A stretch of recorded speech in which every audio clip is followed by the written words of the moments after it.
أعوذ بالله من الشيطان الرجيم بسم الله الرحمن الرحيم إن الله وملائكته يصلون على النبي يا أيها الذين آمنوا صلوا عليه وسلموا تسليما اللهم صل على محمد وعلى آل محمد كما صليت على إبراهيم وعلى آل إبراهيم إنك حميد مجيد اللهم بارك على محمد وعلى آل محمد كما باركت على إبراهيم وعلى آل إبراهيم إنك حميد مجيد أعوذ بالله من الشيطان الرجيم بسم الله الرحمن الرحيم إن الله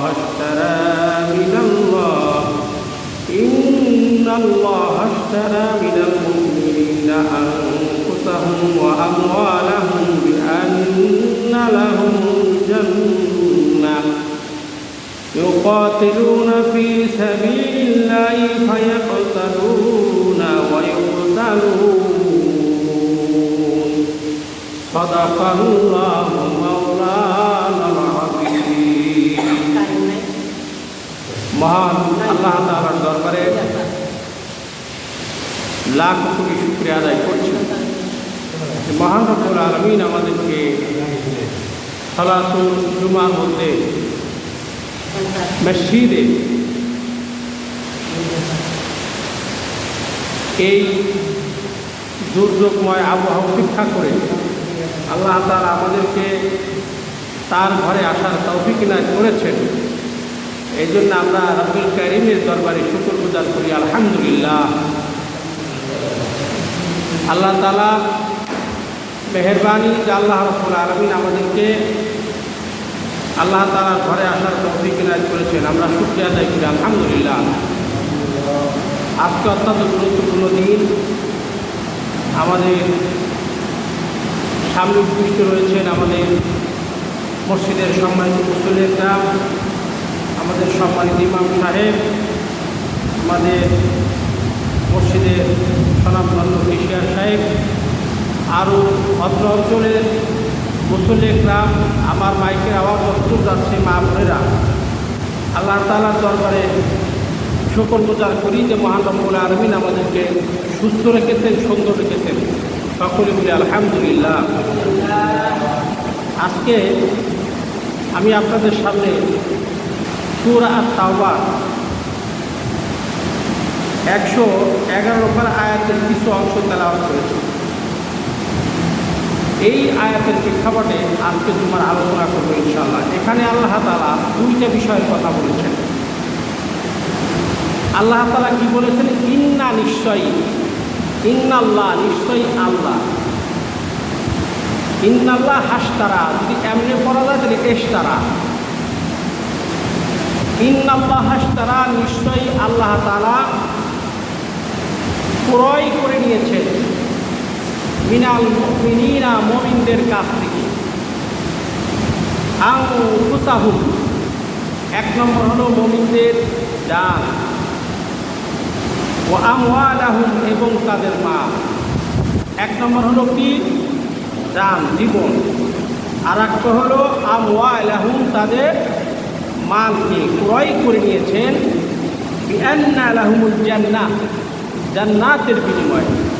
অর্থাৎ মোমেন বান্দা যদি তার মাল এবং তার জান এই দুইটা আল্লাহর রাস্তায় কুরবানি করতে পারে, আল্লাহ তাআলা তাকে জান্নাতুল ফেরদাউস নসিব করে দেবেন। বলেন সুবহানাল্লাহ। তাহলে কিসের বিনিময়ে আল্লাহ আমাদের কাছে জান্নাত বিক্রি করে দিয়েছেন? একটা হলো জানের বিনিময়ে, আর একটা হলো কি? মালের বিনিময়ে। আচ্ছা, জান এবং মাল এই দুইটা যদি আমরা আল্লাহ তাআলার রাস্তায় কুরবানি করতে পারি, আল্লাহ রাব্বুল আলামিন আমাদেরকে জান্নাত দিয়ে দিবেন। এখন এই জান্নাত কামাই করার জন্য কী করতে হবে? আল্লাহ তাআলা বললেন ইউকাতিলুনা ফি সাবিলিল্লাহ, সাবিলিল্লাহ আল্লাহর রাস্তায় সংগ্রাম করতে হবে, মুজাহাদা করতে হবে, চেষ্টা করতে হবে। ফায়াকতুলুন প্রয়োজনে সংগ্রাম করার ক্ষেত্রে প্রয়োজনে নিজেদেরকে শাহাদত বরণ করতে হবে, প্রয়োজনে আল্লাহ রাস্তায় আল্লাহর ভালোবাসার জন্য কারো জান ফিরে কিন্তু চলু না চলো, তোমরা সংগ্রাম করো, মার এবং বড়। তাহলে এই কাজটা যদি করতে পারি আল্লাহ তাআলা আমাদেরকে জান্নাত দিয়ে দিবেন। তাহলে দুইটা জিনিসের বিনিময়ে আল্লাহ জান্নাত দেবেন। কয়টা? দুইটা। একটা হলো জান আর একটা কি? মা। আল্লাহু আকবার। এই দুইটা জিনিসের কুরবানি করতে কি আমরা রাজি আছি ইনশাআল্লাহ? তাহলে একটা হলো জানও দিব, আল্লাহকে মালও দিব। এই দুইটা জিনিসের কুরবানি যদি আমরা করতে পারি আল্লাহ তাআলা আমাদের কি করে দিবেন? জান্নাত দিয়ে দিবেন। জান্নাতে যাওয়ার জন্য রাজি আছি না ইনশাআল্লাহ সবাই? জি। এখন এই রাস্তায় যারা জান এবং মাল দিয়ে সংগ্রাম করেছে, আজকের জুমার নামাজ আমি একজনের জীবনী উপস্থাপন করবো ইনশাআল্লাহ। বুখারী শরীফের যার জীবনী এসেছে হযরতে আব্দুল্লাহ যুল বাগদাদী, ওনার সম্পর্কে আমি আলোকপাত করব, কীভাবে তিনি জান এবং মাল আল্লাহ রাস্তায় সংগ্রাম করেছিলেন। আমরা মনোযোগ দিয়ে শুনবো ইনশাআল্লাহ। রাসূল পাক সাল্লাল্লাহু আলাইহি ওয়াসাল্লাম কালিমার দাওয়াত দিয়েছেন, লা ইলাহা ইল্লাল্লাহু মুহাম্মাদুর রাসূলুল্লাহ। এই কালিমার দাওয়াত নবী করিম সাল্লাল্লাহু আলাইহি ওয়াসাল্লাম সমাজের মধ্যে, রাষ্ট্রের মধ্যে সকলের কাছে ছড়িয়ে দিয়েছেন। একজন যুবক, বয়স হয়তো 20 থেকে 25 বছর, ছোট্ট অবস্থায় তার বাবা মারা গেছেন। ওনার মনের ভিতর ইসলামের প্রতি মহব্বত, ভালোবাসা শুরু হয়ে গেছে। লোকটা থাকতেন চাচার আন্ডারে। একদিন তিনি তার চাচারে বলতেছে, চাচা তুমি কি মুহাম্মদ সাল্লাল্লাহু আলাইহি ওয়াসাল্লামের নাম শুনেছো? হ্যাঁ শুনেছি। সেটা খুব ভালো মানুষ, কারোর সাথে মারামারি করে না, ধরাধরি করে না, এবং সে খুব বিশ্বাসী এবং একজন জেন্টেলম্যান, ভদ্র মানুষ। তুমি কি চাচা শুনেছো সে যে কালিমার দাওয়াত দিয়েছে, লা ইলাহা ইল্লাল্লাহু মুহাম্মাদুর রাসূলুল্লাহ, এই যে মুহাম্মদ সাল্লাল্লাহু আলাইহি ওয়াসাল্লাম দ্বীনের কথা বলেন, এটা কি হক? বলছে হ্যাঁ সত্যি। বলছে তাহলে আপনার ডিসিশন কি, আপনি কি কালিমা পড়ে মুসলমান হবেন? চাচা বলছেন, বাদুটা শোনো,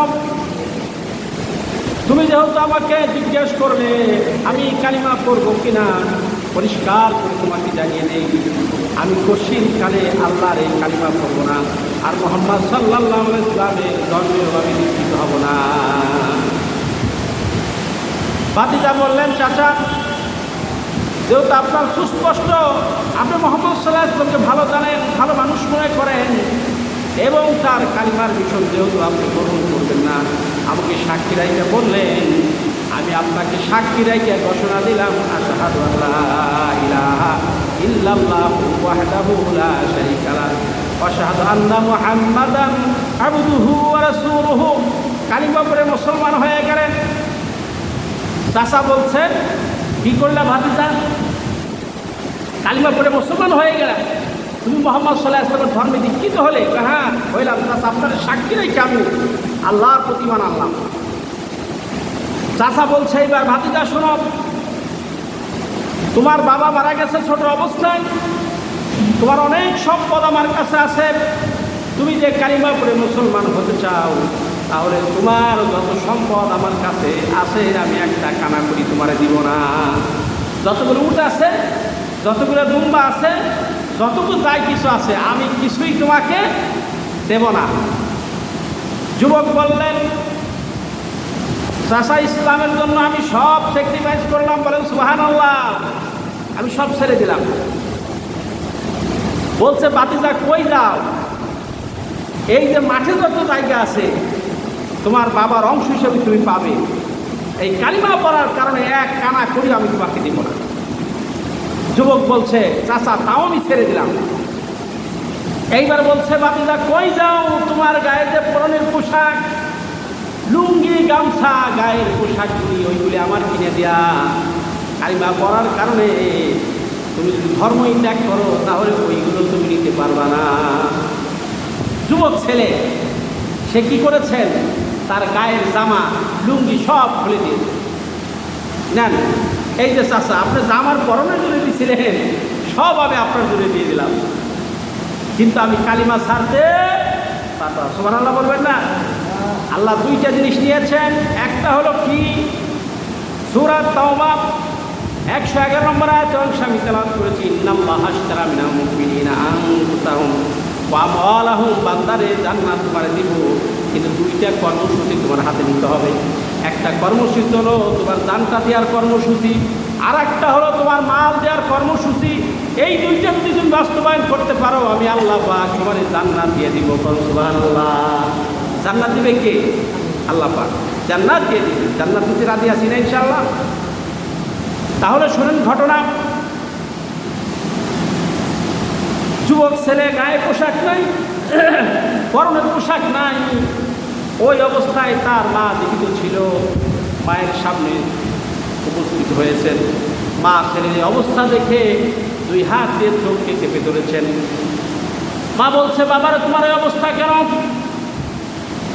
যুবক ছেলে বলছে, মা, ইসলাম আনতে গিয়ে কালিমার পক্ষে দাওয়াত গ্রহণ করতে যে আমার সয় সম্পত্তি যা ছিল সব ত্যাগ করেছি, সাথে সাথে আমার গায়ের পোশাকও আমার চাচা নিয়েছে। মা বলছে, বাবারে, তার আমি তোমার জন্য কি করতে পারি?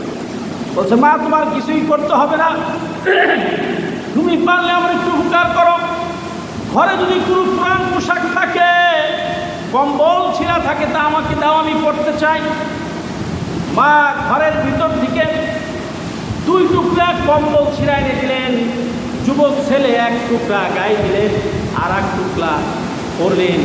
এত ছোট যে হাঁটুটাও ডাকে না, কোনো রকম লজ্জা স্থান কেটে গেছে। এই অবস্থায় যুবক হাঁটতে হাঁটতে মদিনার প্রান্তর চলে গেলেন। বিশ্বনবী মুহাম্মদ সাল্লাল্লাহু আলাইহি ওয়াসাল্লাম কেবলমাত্র ওযু করেছেন, মসজিদে নামাজের জন্য যাবেন। হঠাৎ করে দেখেন একটা যুবক ছেলে মসজিদের সামনে দাঁড়ানো। রাসূল জিজ্ঞেস করলো, মা ইসমুকা, তোমার নাম কি? হুজুর, আনা ইসমি আব্দুল্লাহ। কি নাম? বাইরে আমার কান লাগা। রাসূল জিজ্ঞেস করলো, মা ইসমুকা ইয়া শাবাব, হে যুবক, তোমার নাম কি? বলছে, আমার নাম আব্দুল্লাহ। বলছে, তোমার এই অবস্থা কেন? তোমার গায়ে পোশাক নাই, পরনে ছেঁড়া কম্বল, তোমার পরিহিত অবস্থায় আছো, কারণ কি? হুজুর, আমি অনেক ধনী লোকের সন্তান, আমার বাবার অনেক সম্পদ আছে, কিন্তু হুজুর আপনার উপর ঈমান আনার কারণে, আল্লাহকে বিশ্বাস করার কারণে, কালিমা গ্রহণ করার কারণে আমার সকল সম্পত্তি আমার চাচা রেখে দিয়েছে। এই জন্য আমি সম্পত্তি থাকার কারণে আজকে কালিমার কারণে নিঃস্ব হয়ে গেছি। সুবহানাল্লাহ বলবেন না? আল্লাহু আকবার। কালিমার কারণে আমি নিঃস্ব হয়ে গেছি। হুজুর সাল্লাল্লাহু আলাইহি ওয়াসাল্লাম বললেন, বাবারে, তুমি কালিমার কারণে যেহেতু স্যাক্রিফাইস করেছ, আজকে তো আমি একটা নাম তোমার দিলাম, তোমার নাম আজকে থেকে আব্দুল্লাহ না, আমি রাসূল তোমার নাম রাখলাম আব্দুল্লাহ। সুবহানাল্লাহ। কি নাম রাখলাম? আব্দুল্লাহ। এই পৃথিবীতে আল্লাহ তাআলার কাছে 2টা নাম বড় প্রিয়, একটা হচ্ছে আব্দুল্লাহ, আর একটা হচ্ছে কি? আব্দুর রহমান। সুবহানাল্লাহি ওয়া বিহামদিহি, সুবহানাল্লাহিল আযীম। রাসূল পাক সাল্লাল্লাহু আলাইহি ওয়াসাল্লাম এই যুবককে নিয়ে আসলেন মসজিদে নববী। আল্লাহ রাসূলের একটা আবাসিক মাদ্রাসা ছিল। আমাদের আবাসিক মাদ্রাসা আছে না? কথা বলেন না কেন? আবাসিক মাদ্রাসা আছে না? রেসিডেন্সিয়াল হাউস, এইরকম আবাসিক একটা মাদ্রাসা আল্লাহ রাসূলের ছিলেন। সেটার নাম কি? আহলে সুফফা। মসজিদে নববীর বারান্দায় তারা থাকতেন।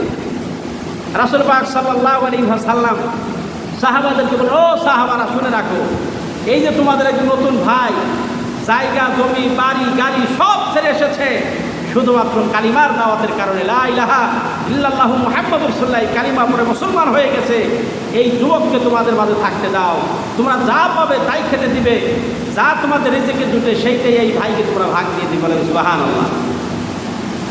আব্দুল উজ্জা নাম হয়ে গেল আব্দুল্লাহ, বড় ভালো মানুষ, আল্লাহ পাকের মেহেরবানিতে কোরআন পড়া শিখেছেন। সাহাবায়ে কেরাম যখন নফল নামাজ পড়ে আব্দুল্লাহ জোরে জোরে কোরআন তেলাওয়াত করে। কোন সুবহানাল্লাহ। জোরে জোরে কি করে? কোরআনে কারীমের তেলাওয়াত করে। আমার কথা কি বোঝা যায় ভাইরা? ক্লিয়ার কিনা? এখন কোরআনে কারীমের তেলাওয়াত করতেছে। কিছু সাহাবায়ে কেরাম বলে, ইয়া রাসূলুল্লাহ, এই আব্দুল্লাহ যে নতুন মুসলমান এসেছে, এই যুবক ছেলে এত জোরে জোরে কোরআন তেলাওয়াত করে, আমাদের নফল নামাজ তাসবিহ তাহলিল বড় কষ্ট হয়ে যায়। বিশ্বনবী মুহাম্মদ সাল্লাল্লাহু আলাইহি ওয়াসাল্লাম বললেন, ও নবীর সাহাবীরা শুনো, এই যুবক কালিমা আনতে যায়, কালিমা ঈমান খুব দামি ঈমান। ঈমান আনতে গিয়ে ঘর বাড়ি জায়গা জমি যা কিছু ছিল সব কিছু স্যাক্রিফাইস করেছে। একে জোরে জোরে কোরআনে কারীম করতে দাও। সুবহানাল্লাহ বলেন। কারণ এর ভিতরে ঈমানি জজ্বা আছে। যেই যুবক ছেলে কালিমার কারণে ঈমানের কারণে তার সব ত্যাগ করেছেন, স্যাক্রিফাইস করেছেন, এই জন্য তোমরা তাকে বাধা দিও না, তাকে চিল্লায় চিল্লায় কোরআনে কারীম তেলাওয়াত করতে দাও। সুবহানাল্লাহ।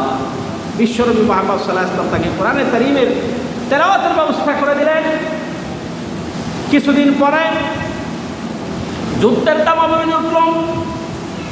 এই যুবক বিশ্বনবী মুহাম্মদ সাল্লাল্লাহু আলাইহি ওয়াসাল্লামকে বললেন, ইয়া রাসূলুল্লাহ, আমি যত দ্বীনের উপরে অটল থেকেছি, আমার যুদ্ধে যাওয়ার পারমিশন দেন। আমি আল্লাহর রাস্তায় শাহাদাত বরণ করতে চাই, শহীদ হতে চাই। আল্লাহ পাক বলেছেন, জান এবং মাল যদি আল্লাহর রাস্তায় স্যাক্রিফাইস করা যায়, আল্লাহ রাব্বুল আলামিন তাকে জান্নাত দিয়ে দিবে। কি দিয়ে দিবে? জান্নাত। মাল আর একটা কি? জান। এইটা স্যাক্রিফাইস করা যায়। রাসূল পাক সাল্লাল্লাহু আলাইহি ওয়াসাল্লাম যুবককে বললেন, বাবারে, একটি বাবলা গাছের ডাল নিয়ে আসো। একটা বাবলা গাছের ডাল আনা হলো। ওই যুবক ছেলের হাতে দিয়া রাসূল বলতেছেন, আব্দুল্লাহ রে, আমি আল্লাহর কাছে দোয়া করি, আল্লাহ আব্দুল্লাহ রক্ত কাফেরদের জন্য হারাম করে দিলাম। সুবহানাল্লাহ।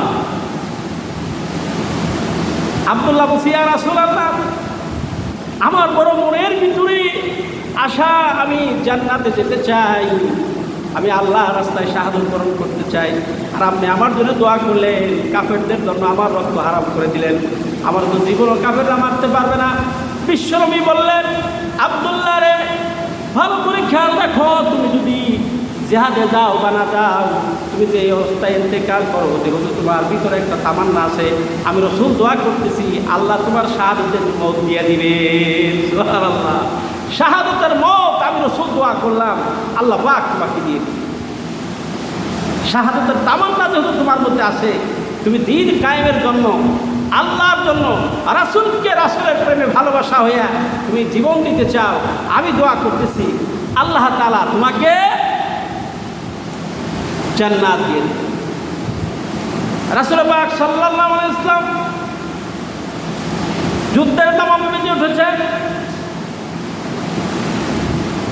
সাহাবায়ে কেরাম বললেন, ইয়া রাসূলুল্লাহ, যেই ছেলেটা আপনার কাছে এসেছিলেন, জায়গা ছাড়া, জমি ছাড়া সব কিছু ত্যাগ করে আব্দুল্লাহকে আপনি কাফেরদের রক্ত হারাম করে দিয়েছিলেন। হুজুর গো, আব্দুল্লাহ খুব জ্বর এসেছে এবং জ্বরের তাপমাত্রা এত বেশি যে আব্দুল্লাহ ঘরের মধ্যে ইন্তেকাল করেছে। সুবহানাল্লাহ বলে।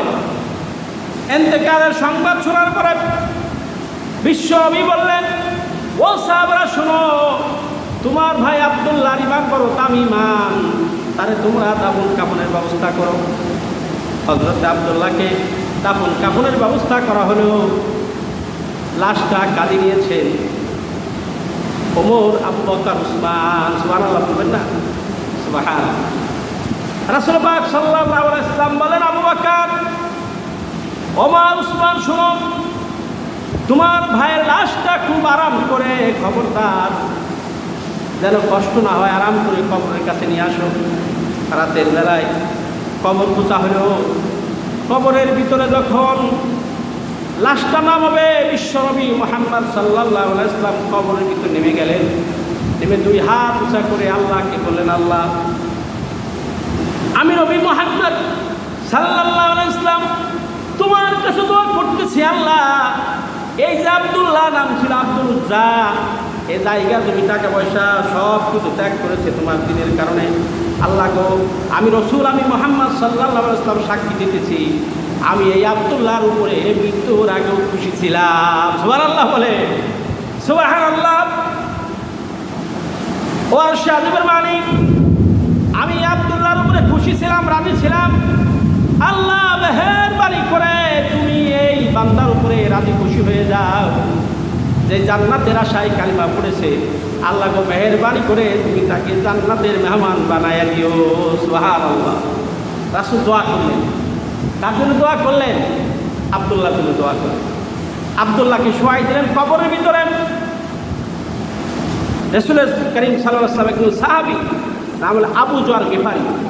আবু যর গেফারি তিনি বড় আফসোস করে বলতে লাগলো, চতুর্পাশে হাঁটতেছে আর বলতেছে, আরে কত ভাগ্যবান এই আব্দুল্লাহ। আব্দুল উজ্জা তার নাম ছিল। রাসূল পাক সাল্লাল্লাহু আলাইহি ওয়াসাল্লাম খাস করে দোয়া করে দিলেন, আল্লাহ পাক তাকে জান্নাতে দিয়ে দিবেন। কত সৌভাগ্যবান। আরে আজকে আব্দুল্লাহর জায়গায় যদি আব্দুল্লাহ না হয়ে আমি আবু যর গেফারি এই কবরের মালিক হয়ে যেতাম, তাহলে আমার ভাগ্য প্রসন্নিত হয়ে যেত। সুবহানাল্লাহ।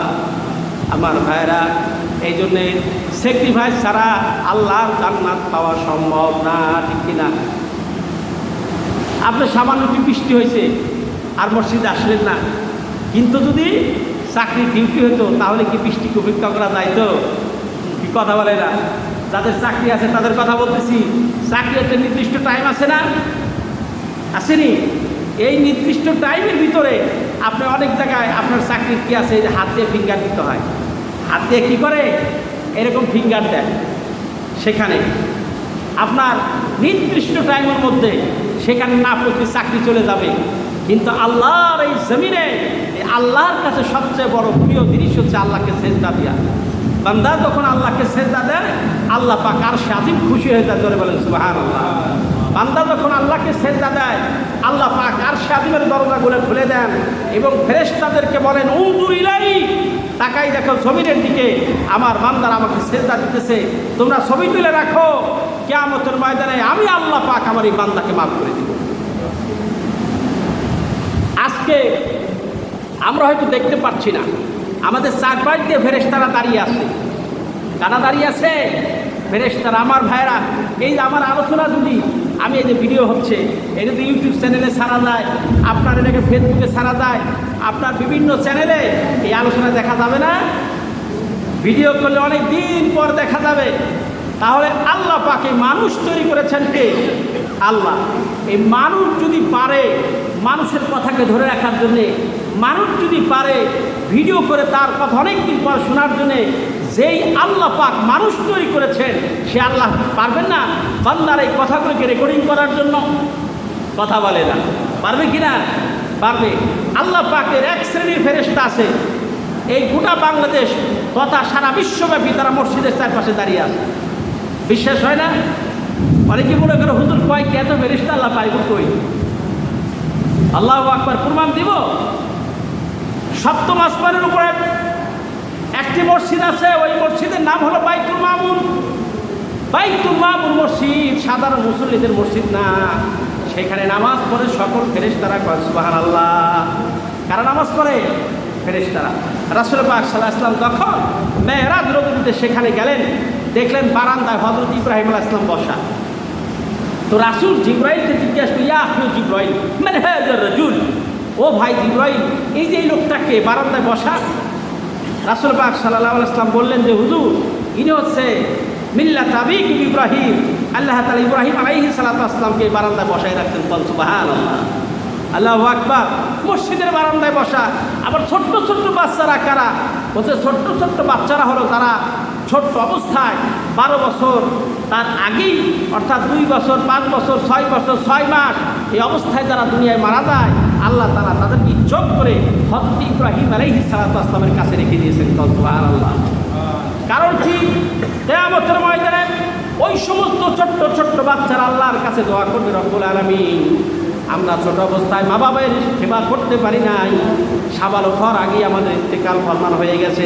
আল্লাহ মেহেরবানি করে তোমার কাছে কমপ্লিট আমাদের আবেদন দরখাস্ত অ্যাপ্লিকেশন করছি রব্বুল আলামিন, মেহেরবানি করে আমার আব্বা মাকে তুমি জান্নাত দিয়ে দাও, আর ওই জান্নাতের ভিতরে আব্বা মায়ের খাদেম হয়ে থাকবো। সুবহানাল্লাহ।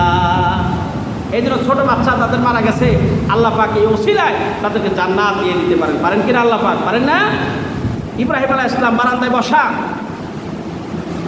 তো ওই মসজিদটা জিবরাইল আলাইহিস সালাম বলে, ইয়া রাসূলুল্লাহ আপনি কি জানেন এই মসজিদের মাহাত্ম্য কি? বলছে কি মর্যাদা? বলছে মর্যাদা হলো এই মসজিদ হচ্ছে সাধারণ কোনো পাবলিক নামাজ পড়ে না, এই মসজিদে নামাজ পড়ে ফেরেশতারা, এবং এই যে ফেরেশতারা নামাজ পড়তেছে, এই যে আর এক দল ফেরেশতারা বের হয়ে গেল, তো এক ওয়াক্ত নামাজ যে ফেরেশতা পড়েছে ওই ফেরেশতা আর এক ওয়াক্ত নামাজ পড়ার জন্যে মসজিদের সামনে দাঁড়ায় থাকবে। কল সুবহানাল্লাহ, সুবহানাল্লাহ কল। শুধু এক ওয়াক্ত নামাজ পড়ার জন্য দাঁড়ায় থাকবে। আল্লাহ রাসূল বললেন, জিবরাইল ভাই ওই ফেরেশতারা কতদিন দাঁড়ায় থাকবে? জিবরাইল বললেন, ইয়া রাসূলুল্লাহ অবাক হয়ে যাবেন, যেই ফেরেশতা একবার নামাজ পড়েছে আর একবার নামাজ পড়ার জন্য কিয়ামত পর্যন্ত দাঁড়ায় থাকবে। সুবহানাল্লাহ বলবেন না? চিন্তা করতে পারেন, এক ওয়াক্ত নামাজ পড়েছেন আবার আর এক ওয়াক্ত নামাজ পড়ার জন্য কিয়ামত পর্যন্ত দাঁড়ায় থাকবে। তাহলে ফেরেশতার সংখ্যা কত? পর্যায়ক্রমে নামাজ পড়তেই থাকবে। মানুষ যত বড়, একজন মানুষ যখন আল্লাহ রাসূলের উপর দরুদ শরীফ পড়ে, আল্লাহ পাক ওই বান্দার উপরে ৭০ জন ফেরেশতা নিয়োগ করে দেন। বলেন সুবহানাল্লাহ, আল্লাহু আকবার। এই জন্য ভাইরা আমার, এই যে শুক্রবার দিন আমাদের রাসূলের উপর মহব্বত হবে কেমনে? আমরা বেশি বেশি করে কি করবো?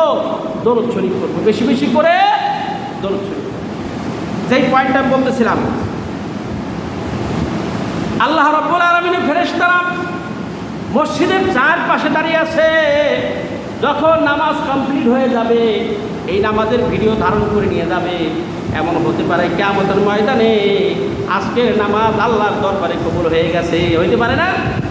ফেরেশতারা বলবে আল্লাহর কাছে, রাব্বুল আলামিন গেন্দিয়ামুল্লাহ বাড়িতে আমি মসজিদে নামাজ পড়তে গিয়েছিলাম, সেখানে দেখলাম একজন খতিব সাহেব আলোচনা করতেছে, আর মানুষগুলো বড় ভালো, আল্লাহ এদের আমল নামায় জ্বালাইয়া দাও নূরের আলো। সুবহানাল্লাহ বলবেন না? মানুষগুলো বড় ভালো। আল্লাহ কয় কেমনে ভালো বুঝলাম? ভালো বুঝলাম কেমন? আল্লাহ ওই মানুষগুলি চুপচাপ করে ভদ্রতার সাথে খতিব সাহেবের কথা শুনতেছে, নিজেরা কোনো মারামারি কেবা ঝগড়া ফেসাদ কোনো কিছু করছে না, ভদ্রতার সাথে নামাজের জন্য বসে আছে।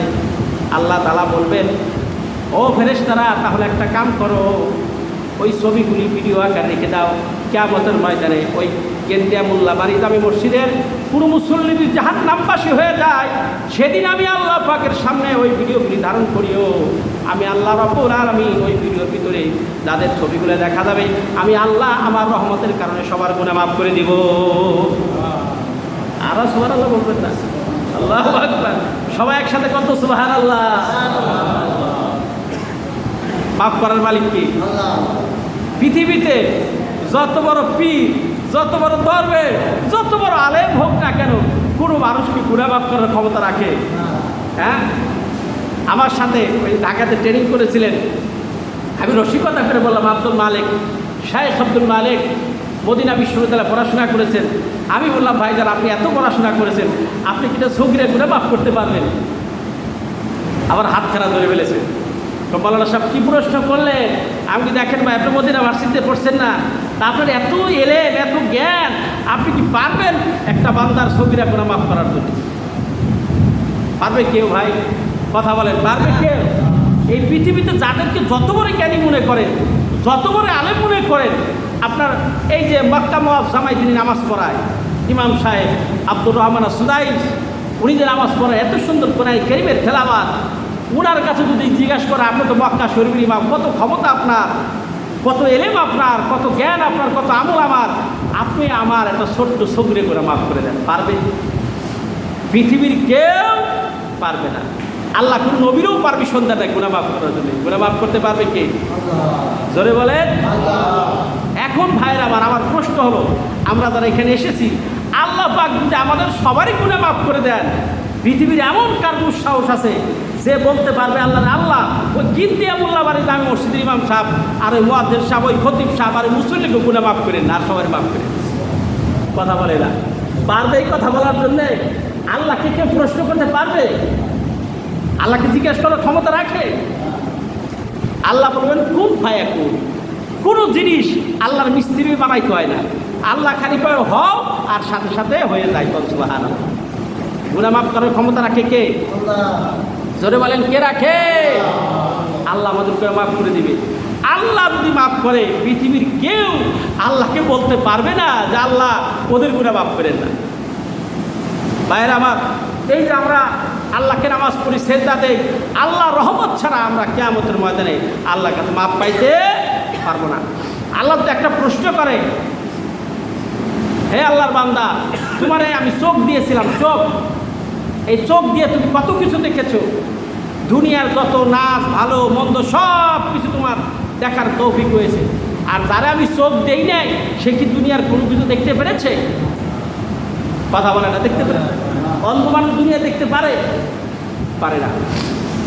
এখন আল্লাহ তাআলা যদি বলে এই যে ইলেকট্রনিক ফ্যান ঘুরতেছে না, ফ্যান ঘুরতেছে না, এই যে লাইট জ্বলতেছে, তা মাস শেষে একটা কারেন্টের বিল দেওয়া লাগে কি ভাইরা? দেওয়া লাগে না? মাস শেষ হয়ে গেলে কারেন্টের বিল দেওয়া লাগে না? কাগজ চলে আসে, বিল দেওয়া লাগে।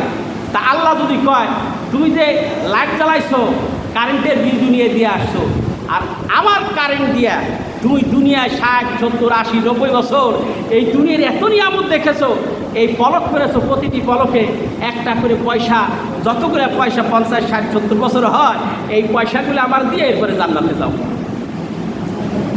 ভাইয়ের আমার, এই চোখের নিয়ামতের পয়সা আমরা সারা জিন্দিগি ভরে কামাই করে আল্লাহকে দিয়ে দুঃসাহস পাবো?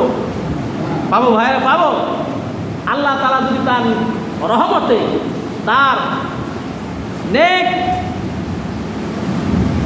নজরে আমাদেরকে না তাকায়, তাহলে কি আমরা কেউ মাপ পাইতে পারবো না?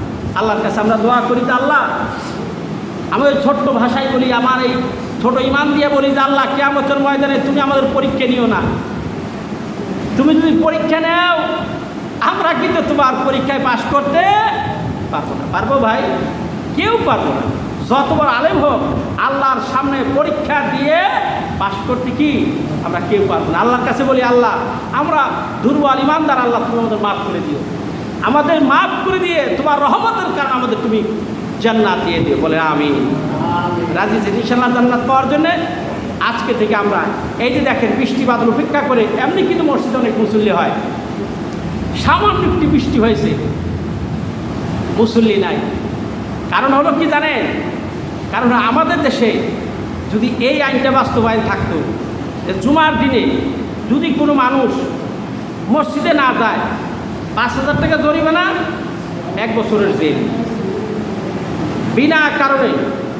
বিনা কারণে অসুস্থ না, সুস্থ মানুষ যার উপরে নামাজ ফরজ হয়েছে যদি জুমার নামাজে না যায়, সরকার গোপনে গোপনে গোয়েন্দা বিভাগ রিপোর্ট দিবে যে এই যে গেন্দা মোল্লা বাড়ি দামি মসজিদের পাশেই বাড়ি, কিন্তু মসজিদে আসে নাই। রিপোর্ট শুনে আস্তে করে কাগজ চলে আসে, পুলিশে হ্যান্ডকাপ লাগাই দিয়ে মেরে যাবে, 1 বছরের জেল, 5,000 টাকা জরিমানা। বলেন তো ভাই, কোনো মানুষ বাড়িতে বসে থাকতো? কথা বলে না।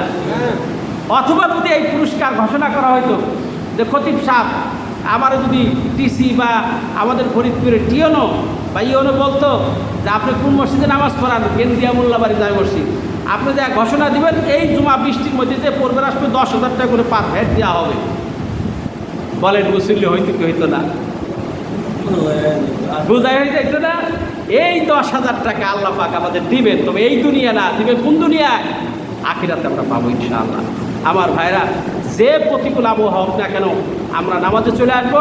আল্লাহ তাআলা আমাদেরকে একনিষ্ঠভাবে আল্লাহকে সেজদা দেওয়ার তৌফিক দান করুক। আমিন। আসসালামু আলাইকুম ওয়া রাহমাতুল্লাহি ওয়া বারাকাতুহু।